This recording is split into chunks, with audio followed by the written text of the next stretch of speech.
I'm James Clements and I'm here with two-time NBA All-Star, my man, Carlos Boozer. Carlos, it's the NBA playoffs. There's nothing better, but success is important. But really, talk to me about what you go through when you actually play through a playoff series with a bunch of teammates.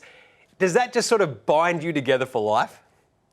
Oh, yeah, you become like brothers, man. I mean, you go through the highs and lows. I remember being in Utah, and I think I talked to you about that first playoff series. We came back down 0-2 to Utah. We went to Houston. We lost both of those games in Houston. And for us, it was like so devastating. But then you remember this isn't college. It's not March Madness. This is a series, and it's the first of four. We came back. We win the two games in Utah. We tied the series up at 2-2, and everybody's like, okay, now we got a chance. And we ended up winning Game 7 on the road in Houston to advance. We got to the Western Conference Finals that year. Didn't get a chance to get to the championship. We lost, but that group of guys, it bonded us forever because we went through the fire together. We felt like we were going to lose a series. We fought back. We clawed. We scratched, made plays together as a group. There's moments in a playoff run where it's like you got to be able to man up and look yourself in the mirror and think, do you have enough to get the job done? And we did that individually, but we also did it as a team. And because you do it as a team, you are bonded for life. So out of those teams that you played on, so you've been to, conference finals on both sides of the coin, West and East. Out of those teams, who do you still catch up with, and who do you sort of still have that really, really tight relationship with?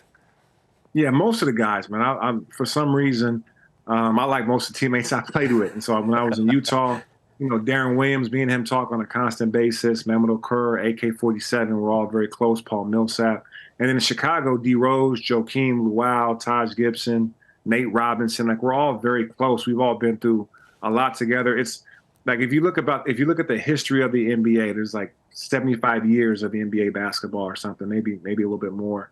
And there's only been a little over 5,000 players to ever play in the NBA, right? So we're like a large fraternity, I would say, of guys, or a very small fraternity of guys that have been able to make it to the NBA when you got, a billion people out there trying to get to the NBA. So we all stay pretty close. We bump into each other a lot. Now that I'm a dad and my kids are playing basketball, I bump into other old ex-players and their kids. So it's pretty cool. So you played against, LeBron, Steph, guys like that. Is it just amazing to you that they're still out there and playing? Yeah, I mean, Steph is a little younger than me, but LeBron for sure. And I played with LeBron his rookie year, and it was my second year in the NBA. And to see him in year 20 and being so dominant, his longevity speaks for itself. That's why he'll probably get all the records because he's been able to keep his body in great shape. And he was already a freak athlete. We were checking his birth certificate at 18, thinking that he was already 25 out of high school. But he's been terrific. Longevity's been great. And guys like Steph that are still playing at a high level, you look at some of the older guys that are still able to do it at a high clip, it's pretty impressive. So with that in mind, I guess, you have made, a couple of really big, deep playoff runs. Who was the best playoff player or the playoff performer that you actually came up against? Yeah, I mean, I played against some great ones. I mean, I played against Tim Duncan in his prime with the Spurs and how dominant he was. And probably the best power forward of all time was Tim Duncan. But for me, I'm going to go with Kobe Bryant. I mean, there was moments where I thought we were going to beat them. We were up 3-2 in a series. Kobe had a tough first half in Game 6. We're thinking, if we win this game, we go on to the NBA Finals.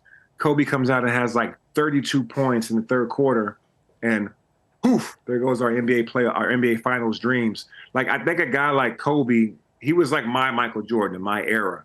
So dominant, so mentally tough. Took on every challenge against anything that you can imagine Kobe had went through. So for me, I would say Kobe, the greatest competitive spirit that I played against. So you played on a couple of amazing teams, obviously those Utah teams, Chicago.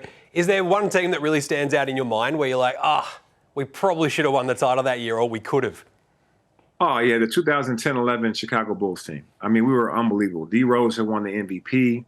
Joakim Noah was Defensive Player of the Year. Me and Luau Deng were all-stars. We had a great coach in Tom Thibodeau, who you see coaching this Knicks teams now. That team, to me, we had a team that could have won the championship. Now, we lost that year, but we came back thinking we were the favorite to win the championship or at least represent the Eastern Conference, and then D. Rose got hurt.